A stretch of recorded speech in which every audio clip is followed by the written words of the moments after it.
Elon Musk is a man on a mission. Quite apart from his tricky day job, weaning mankind off gas-guzzling automobiles, he also plans to drag our civilization over to Mars.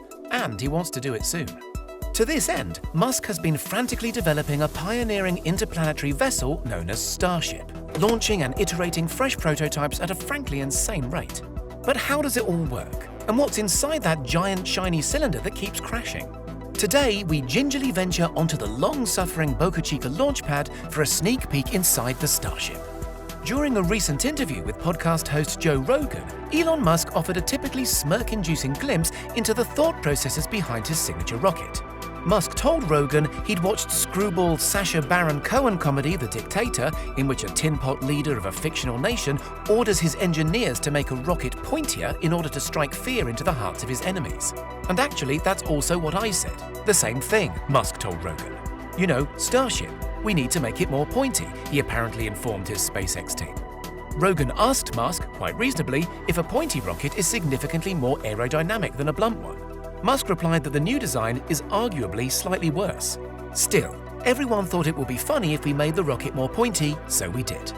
Not only is Elon Musk's great hope for the future of mankind pointy, in the grand tradition of classic sci-fi rockets, but his 164-foot-high Starship is also notably shiny. Why? Because it's made of stainless steel. This is for a number of reasons, as Musk himself has helpfully explained elsewhere. It's obviously cheap, and it's obviously fast, he told Popular Mechanics. And fast, in terms of production, fits nicely with his vision of getting to Mars in the swiftest possible time. Expense is another factor. Carbon fiber, a more conventional rocket-building material, costs some $135 per kilogram. But around a third of carbon fiber ordered from the manufacturer needs to be scrapped when wastage is taken into account, after being cut to the precise size and shape needed to make a spaceship. So the true cost of carbon fiber is actually nearly $200 per kilogram, explained business whiz-kid Elon Musk. Compare that to just $3 for stainless steel. Stainless steel also has a high melting point, an obvious advantage in rockets. Carbon fiber can only tolerate a steady-state operating temperature of around 300 degrees Fahrenheit, whereas steel can comfortably get up to and even beyond 1,500 degrees Fahrenheit without undue stress.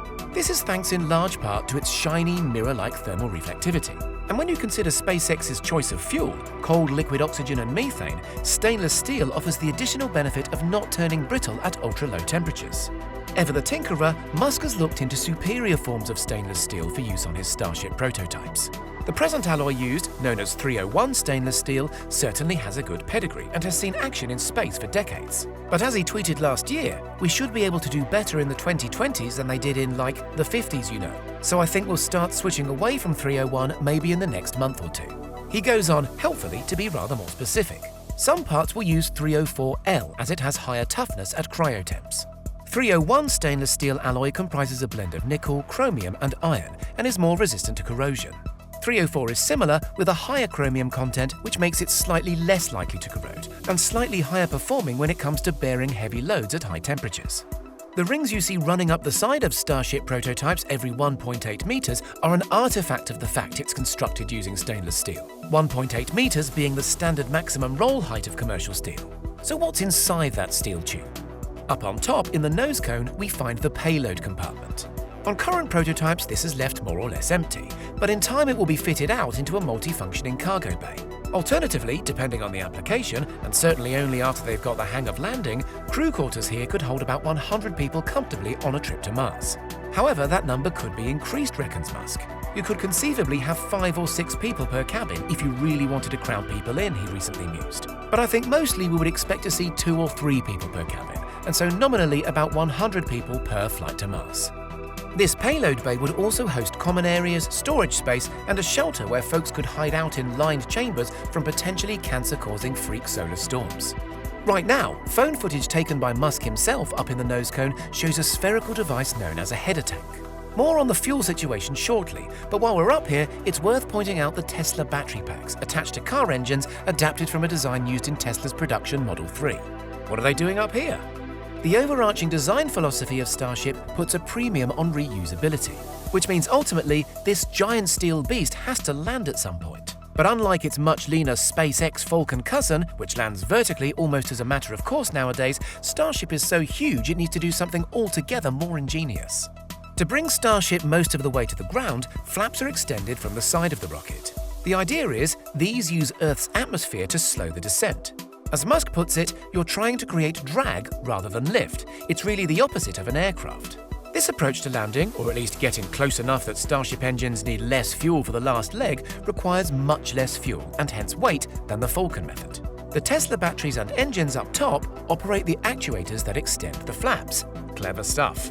Further down the rocket, we come first to the liquid oxygen tank, then to the liquid methane tank.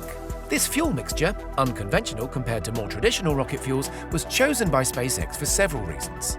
On balance, it's less dense and therefore less weighty than using hydrogen. It burns clean, which is crucial when you're hoping to reuse rocket engines time and again. Also, thanks to the discovery of ice on Mars, future missions can apply a bit of chemical wizardry known as the Sabatier process to generate methox fuel to spur on the homeward journey in situ on the red planet itself. These two giant tanks contain a whopping 1,200 tons of fuel, separated by a near-hemispherical bulkhead known as the Common Dome. This bulkhead is, in itself, a great SpaceX innovation. Conventionally, oxygen and fuel tanks are separated by two hemispherical domes, wasting precious space in the gaps between. Back to that sphere in the nose cone, which is one of two header tanks on board, the other sitting in the Common Dome we just mentioned at the interface of the oxygen and methane tanks. The nose cone header tank holds a separate supply of liquid oxygen, and the Common Dome header tank contains its own stash of liquid methane. These reserves are only brought online during the final stage of landing, once the main fuel supplies in the big tanks have been exhausted. In this way, Starship's thirsty Raptor engines can enjoy fresh, high-pressure methox when they most need it. This pressure is so crucial for their operation, Elon Musk specifically blamed inadequate fuel header tank pressure for the SN8 crash and burn back in December. This smart header tank workaround also protects the essential landing fuel reserves from so-called burn-off, which will be a significant problem on longer missions that are exposed to greater solar radiation. Their compact size also avoids the mechanical headache of what engineers evocatively refer to as sloshing. And the oxygen header tank's position in the nose cone is believed to offer a useful landing counterweight, on current prototypes anyway. The engines themselves are SpaceX's pride and joy Raptors, only 3 for now, optimized for operation at sea level. But later operational versions of Starship will likely have 6 Raptors, with the additional 3 optimized for vacuum conditions. The vacuum Raptors will have a larger nozzle diameter, 2.8 meters, compared to the dinkier 1.3 meter sea level version. As we write, Starship prototype SN10 is on the launch pad, loaded up with design refinements that will hopefully help it land safely after its test flight and move mankind one step closer to Elon Musk's ultimate dream of a future beyond our orbit. History is going to bifurcate along 2 directions, he told a conference earlier in the Starship program. One path is we stay on Earth forever, and then there will be some eventual extinction event. The alternative is to become a spacefaring civilization and a multi-planet species, which I hope you would agree is the right way to go. It's good to know somebody is on the case at least. What do you think? Is Elon Musk moving too fast to truly absorb the lessons of his Boca Chica adventures? Or is the challenge so urgent he might not even be iterating quickly enough? Let us know in the comments, and please hit subscribe for more upwardly mobile tech content.